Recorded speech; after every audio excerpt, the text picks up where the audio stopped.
Deket tengah-tengah sini ya? Ini di sini. Masih ada sosoknya? Masih ada. Pakaiannya Ini, Sar, di sini. ya, berdiri. Setingginya nggak terlalu tinggi ya, segini lah kira-kira nih, segini kamu, segini. Terus bajunya pakai rok segini nih, atasannya kayak blus tapi kayak ada di sini aku ngeliat kayak ada kancing, ada kantongnya. Sini. Warnanya rambutnya apa? Gelap sih, tapi dari pakaiannya kok seperti Kayak Belanda.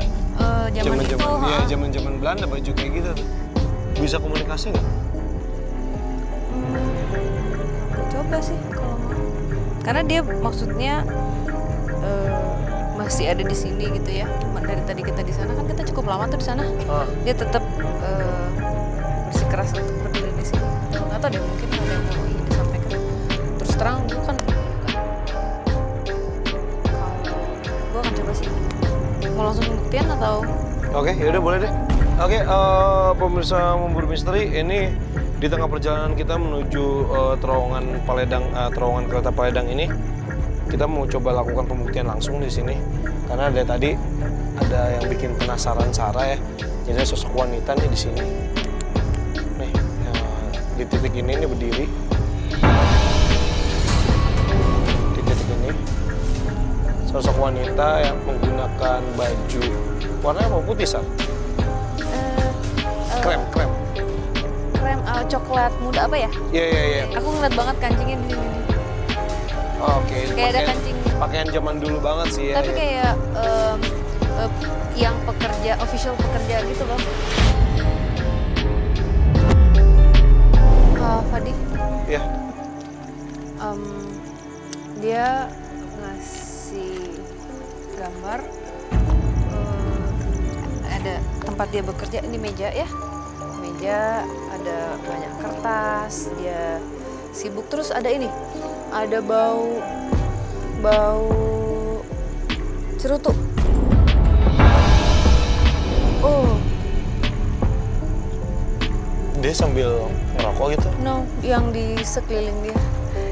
Jadi ada beberapa meja lagi, ada satu meja yang duduk perempuan Belanda, rambutnya seperti disanggul begitu.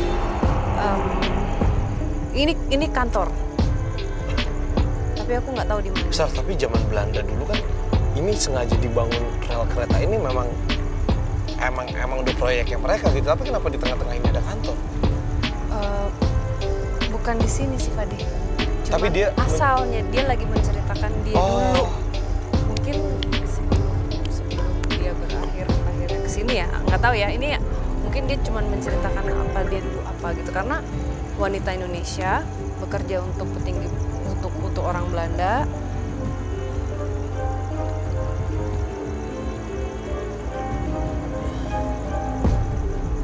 Sebentar, aku lagi dengerin dia ngomong. Oke, nggak apa-apa, Sar. Coba komunikasi. Dia di sebelah aku persis nih. Sambil memberikan. Iya, terus apa?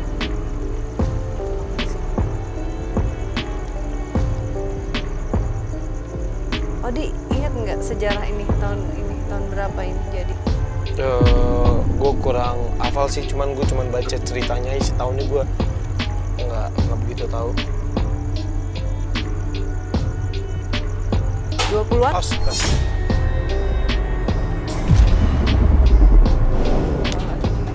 Apaan tuh? Hah? Serius nggak? Di sini nih kayak ada yang lempar kita nih di sini.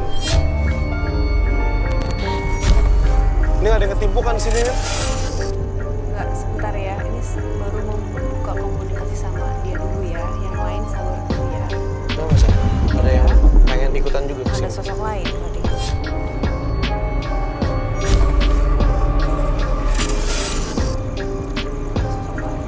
Tapi nanti kita nggak fokus di sini. Oke, nggak apa-apa, selesain dulu aja yang di sini.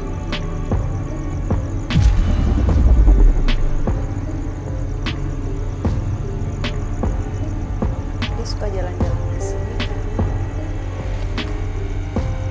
banyak yang ada di sini banyak.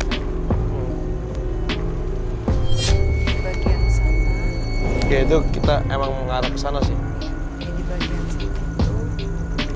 ada sosok perempuan tua.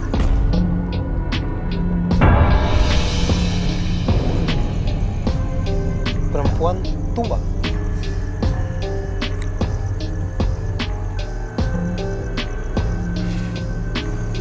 Oh, sepanjang ini banyak. Apa sih? Sepanjang ini banyak. Kamu mau tahu aku mati?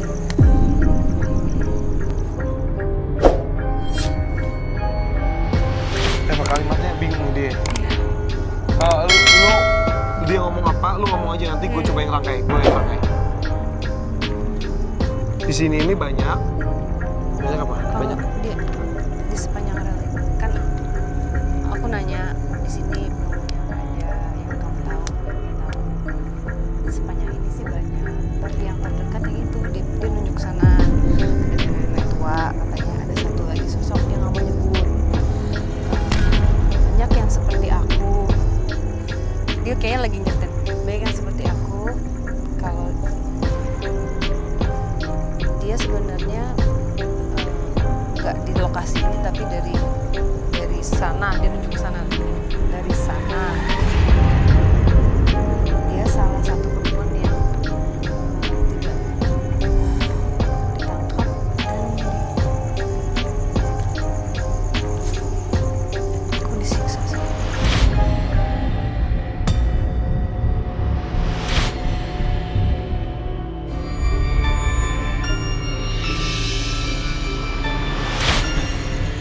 Jadi Pak Mahmud sempat cerita juga kan di situ ada kayak zaman dulu nih memang ada tempat yang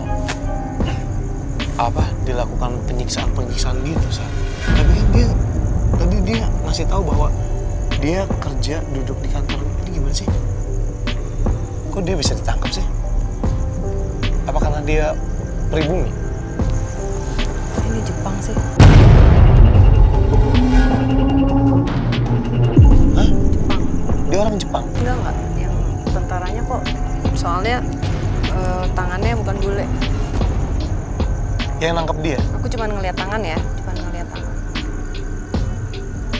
jadi ada konflik, aku nggak tahu apa, dia sama ada 2 perempuan lagi. Nah itu dia meninggalnya di situ. Nah ini jauh dari sini ya, jadi kita nggak usah ngebuka. Yeah. Dia cuma mau menceritakan Cuma backstory-nya dia backstory. sampai kenapa dia ada di sini.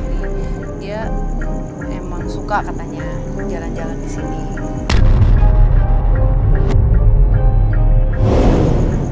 Iya. Dia terus begini. Menunjuk ke sana. Iya, terus menunjuk ke sana. Nggak masalah kalau misalnya kita ke sana. Udah cukup dia komunikasinya. Dia mau ikut katanya, nggak apa-apa ya, biarin aja ya. Kalau dia mau ngomong lagi nggak apa-apa, tapi biarin dia. Oke. Yuk normal lagi aja. Oke, jujur sih, lu lagi ngomong kayak gitu, gue dari tadi nge-branding terus. Di sini udaranya memang terbuka banget ya, dan di Bogor ini kan memang udaranya sekarang ini lagi dingin. Tapi maksudnya ketika dingin gini kan ngebuat kita udara jadi ketika tarik napas tuh jadi lebih enak ya pastinya ya. Ini tapi ya Parah. kayak napas gue kayak jadi agak pendek banget sih. Nggak enak. Oke, kita normalin kamera yuk. Kita sambil jalan ke sana karena susah banget nih kalau cuma satu center doang nih terangin jalan. Kita normalin lagi kameranya. Oke, kita jalan ke sana. Yuk. Itu yang tempat penyiksaan tahun berapa ya Pak? Ingat nggak Bapak? Si Pak itu masih ada nggak? Pak Mahmud masih ada nggak sih? Kalau nggak coba tanyain dong. Iya, aduh. Ish. Ini dia tadi apa sih, Sar? Dia ngerasa nggak suka atau gimana ya? Hah? Tapi itu bekas bangunan Belanda dulunya. Iya, jadi kata Pak Mahmud tadi kan sempat bilang bahwa itu dulunya bekas bangunan Belanda, yang mana bangunan itu bukan penjara sih, lebih kayak tempat penyiksaan gitu loh, Sar. Dipakai Jepang nggak Pak? Berarti waktu Jepang masuk sempat dipakai juga? Iya dong, maksudnya ketika Belanda sempat kalah, Jepang masuk, otomatis tempat-tempat entah kantor apa pasti dikuasai gitu. Jadi kita cabut, oke? Ke sana ya. Aku nggak tahu ya kenapa rel kereta api itu selalu ada energi kayak menyimpan residual energi gitu. Sorry, ini ada hubungannya nggak sih sama fisika gitu? Karena kan kereta api ini kan juga ada kayak besinya, medan magnet. Makanya kenapa banyak kecelakaan mobil yang terjadi ketika di gardu kereta api gitu loh.